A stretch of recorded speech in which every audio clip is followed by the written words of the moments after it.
Priority দিয়েই আমরা দেখছি। আপনারা জানেন আমাদের চৌদ্দগ্রাম থানা পুলিশ, আমাদের ডিটেকটিভ ব্রাঞ্চ যেটা আছে ডিবি, তারপরে আমাদের সাদা পোশাকে যারা আছে কাজ করছে, তারা সকলেই আমরা একযোগে আমরা একটা টিমের মতোই কাজ করছি। নতুন কমিশনপ্রাপ্ত নৌবাহিনীর নবীন কর্মকর্তারা ভবিষ্যৎ কর্মজীবনে একাডেমির প্রশিক্ষণ কাজে লাগিয়ে জাতীয় নিরাপত্তা ও অগ্রগতির পথে সঠিকভাবে দায়িত্ব পালন করার আহ্বান জানিয়েছেন নৌবাহিনী প্রধান অ্যাডমিরাল এম নাজমুল হাসান। চট্টগ্রামে মিডশিপম্যান এবং ডাইরেক্ট এন্ট্রি অফিসারদের শীতকালীন রাষ্ট্রপতি কুচকাওয়াজে অনুষ্ঠানে তিনি এই আহ্বান জানান। অনুষ্ঠানে নৌবাহিনীর 2022 ব্যাচের 36 জন মিডশিপম্যান এবং 2024 বি ব্যাচের 8 জন ডাইরেক্ট এন্ট্রি অফিসার সহ মোট 44 জন নবীন কর্মকর্তা কমিশন লাভ করেন।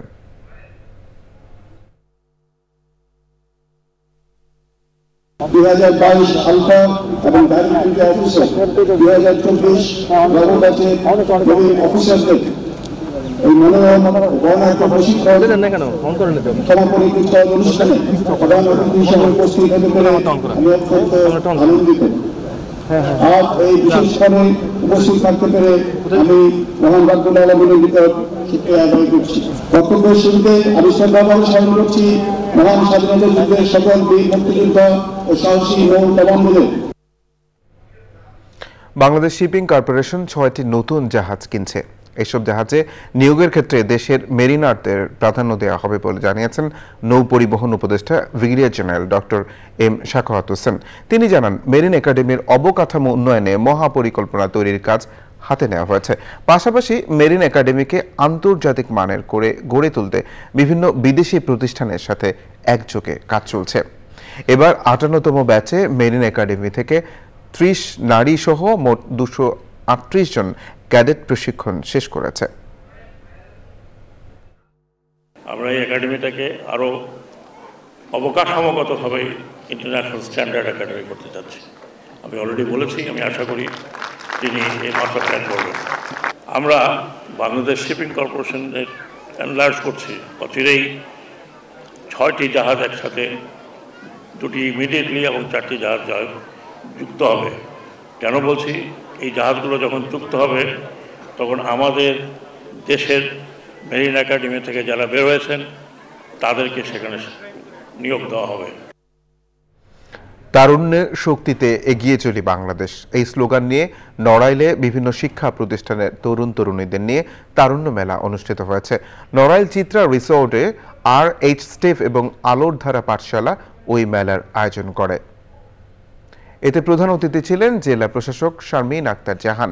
উপস্থিত ছিলেন RH স্টেফের উপনির্বাহী পরিচালক আশিকুল ইসলাম, জেলা শিক্ষা অফিসার মোহাম্মদ জাহাঙ্গীর আলম, জেলা সমাজসেবা উপপরিচালক রতন কুমার হালদার ও অন্যরা। মেলায় বিভিন্ন শিক্ষা প্রতিষ্ঠানে 150 জন যুব ও তরুণ তরুণী উপস্থিত ছিলেন। মুন্সিগঞ্জের সিরাজদি খান, নাটোর ও কুমিল্লা সদর উপজেলায় সড়ক দুর্ঘটনায় 5 জন নিহত হয়েছেন। আহত হয়েছে কমপক্ষে 8 জন। ঘন কুয়াশায় মুন্সিগঞ্জের ঢাকা মাওয়া এক্সপ্রেসওয়েতে কাভার্ড ভ্যান ও প্রাইভেট কারের সংঘর্ষে এক নারী নিহত ও 5 জন আহত হয়েছেন। ফায়ার সার্ভিসের সহযোগিতায় আহতদের উদ্ধার করে শ্রীনগর উপজেলা স্বাস্থ্য কমপ্লেক্সে পাঠানো হয়েছে। হাইওয়ে পুলিশ জানিয়েছে, ভোর 5টার দিকে এক্সপ্রেসওয়ে ঢাকামুখী লেনে ঘন কুয়াশার মধ্যে পণ্যবাহী কাভার্ড ভ্যান প্রাইভেট কারকে পেছন থেকে ধাক্কা দিলে এ দুর্ঘটনা ঘটে।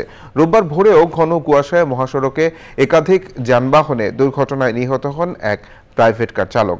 ঘন কুয়াশার কারণে নাটোর বগুড়া মহাসড়কে ডাল সড়ক এলাকায় 6টি ট্রাকের সংঘর্ষের ঘটনা ঘটেছে। এতে মাহমুদ হোসাইন নামে এক ট্রাক চালক নিহত এবং 3 জন আহত হয়েছেন। সকাল 7টার দিকে এ দুর্ঘটনা ঘটে। দুর্ঘটনার পর সড়কের দুই পাশে কয়েকশো যানবাহন আটকা পড়ে। কুমিল্লা সদর উপজেলার পালপাড়া এলাকায় দ্রুতগামী মোটরসাইকেল নিয়ন্ত্রণ হারিয়ে রাস্তার পাশে বৈদ্যুতিক পিলারের সাথে ধাক্কা লেগে 3 আরোহী নিহত হয়েছেন। কুমিল্লা কোতোয়ালি থানার ওসি মোহাম্মদ মহিনুল ইসলাম জানান, রোববার রাত 1:30টার দিকে সদর উপজেলার পালপাড়া এলাকায় বুড়িচং সড়কে এ দুর্ঘটনা ঘটে। বন্ধ ঘোষণা করা 2টি কারখানা খুলে দেওয়ার দাবিতে গাজীপুরের কোনাবাড়ি এলাকায় বিক্ষোভ ও ঢাকা টাঙ্গাইল মহাসড়ক অবরোধ করেছেন শ্রমিকরা। সকাল 10টার দিকে MM নেটওয়ার লিমিটেড ও মামুন নেটওয়ার লিমিটেড কারখানার শ্রমিকরা বিক্ষোভ শুরু করেন। পুলিশ, কারখানা শ্রমিক ও এলাকাবাসী জানান, 18 ডিসেম্বর কারখানা দুটি অনির্দিষ্টকালের জন্য বন্ধ ঘোষণা করে কর্তৃপক্ষ।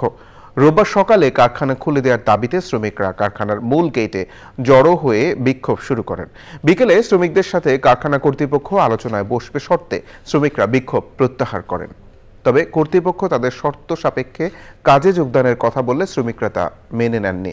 সোমবার সকালে বিনা শর্তে কারখানা খুলে দেওয়া ও শ্রমিকদের নামে মামলা প্রত্যাহার করার দাবিতে কোনাবাড়ীতে মহাসড়ক অবরোধ করে বিক্ষোভ শুরু করেন শ্রমিকরা।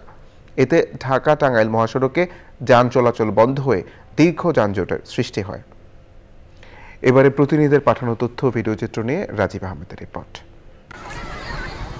সুবিধাবঞ্চিত শিশুদের সৃজনশীলতা বাড়াতে বাগেরহাটের রামপালে গ্রামের শিক্ষার্থীদের নিয়ে বিজ্ঞান মেলা হয়েছে।